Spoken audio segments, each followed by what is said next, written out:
So I just seen an interview with Snoop Dogg. He did an interview with Gilly the Kid, and he made a comment about how he wanted to take over Death Row because he felt like it's being mismanaged right now. How you feel about Snoop saying that? Well, I think it's good that he wants to help Death Row go into the right direction. What struck me immediately was when he said that he would sign a bunch of new talent and put them out, which I expected probably to hear the first thing out of his mouth was like, we'll get the original artist straight first, and then, I'll begin to incorporate new talent. So that was the only thing that kind of like threw me off a little bit. But Snoop is a smart businessman, you know what I'm saying? And from what I heard, he's doing some good things over at Def Jam. So I don't think that would be a bad idea.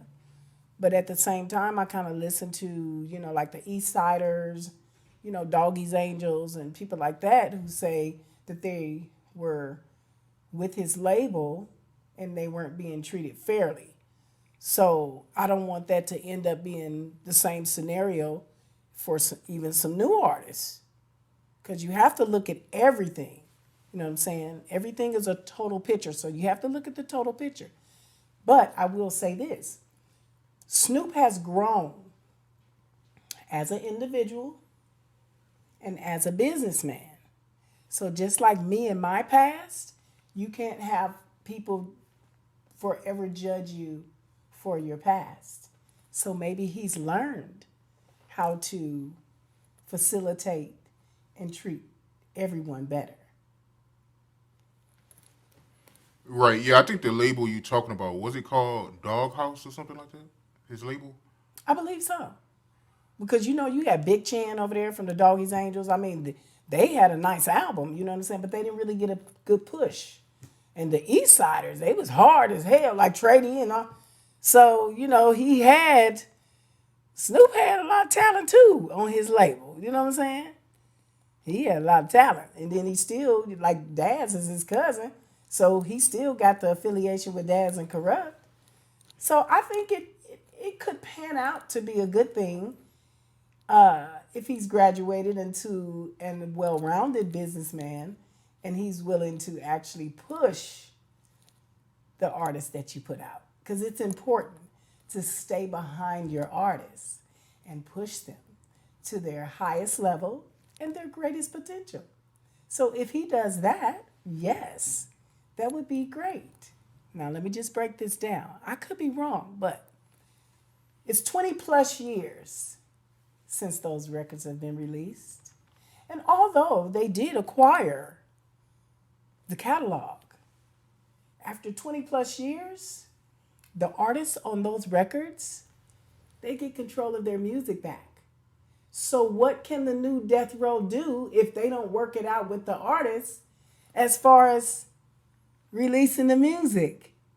So right now, they're just doing a lot of promotions to keep the legacy going. So you have to look at it like that. They're doing the smart thing right now, because why would you start re-releasing records that, okay, you acquired the catalog, but after 20 plus years, these artists are now back in control of their destiny. So if you're not willing to work it out with the artists right now, they're going to do red carpet events and give out a lot of chains to other people that's on the West Coast that didn't have anything to do with Death Row. But you know what I'm saying? It's all promotions, I guess. You was on the original version of Tupac's "Thuggin' Me," right? Can you break down that studio session? And out of curiosity, man, they took you off that song too, right? Yeah, I like what you're doing to me. It's just a thug in you. Yeah, that was gonna be another hit like Thug Passion. Suge got mad at me and he took me off the record. And he put Casey and JoJo on it, you know what I'm saying? So that's what happens. When Relative or Simon or Suge or Marion Knight get mad at you, Then you feel the wrath of the devil. Why he got mad at you? What you do? I don't know. I was always doing something. I think one day he made me mad, and I took the speakers and I crashed it into the soundboard in the studio. I broke that, but I think my rent hadn't been paid, and I got a 3 days notice, so I was being evicted, and I had to wait on him all day for a check. So me and my son, Jewell, at the time, didn't get put out of our apartment. So yeah, I was not crazy. They labeled me crazy, but I reacted to them fools the way I did because they was playing with my money. Like Snoop said, I got my mind on my money and my money on my mind. They played with my money, and I was not a happy camper. So you play with my money, I'm gonna make you spend some of yours. So he didn't want to directly give me my money, but he did have to pay to get that console fixed. Is it true that while y'all was in New York for some kind of event, he put you in a hotel in New York and you didn't like the size of the hotel room, so you Oh trashed the Lord. hotel? So I went to New York and we was doing like the Murder Was the Case performances. And I was woman to woman. Have you ever been in love? I was supposed to perform woman to woman that night and everything. And so Suge and them, they're at the Four Seasons Hotel.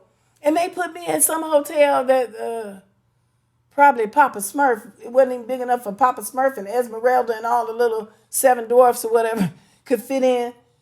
It had cigarette burns, looked like it was in the tub and everything. And it was so cold in there, the heater was broke. And it was freezing in New York. And I ended up getting laryngitis maybe 3 hours before my performance. So I had to drink like hot tea and honey and all that, trying to get back. So I get on the phone and I'm like, Relative, why you got me in this?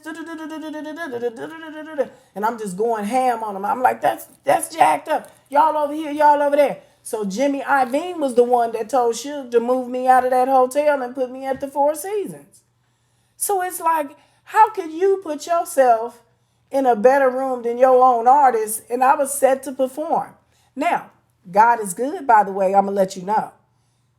An hour before my performance, my lungs came back, my voice came back, honey, 100%, and I blew the hell out of woman to woman.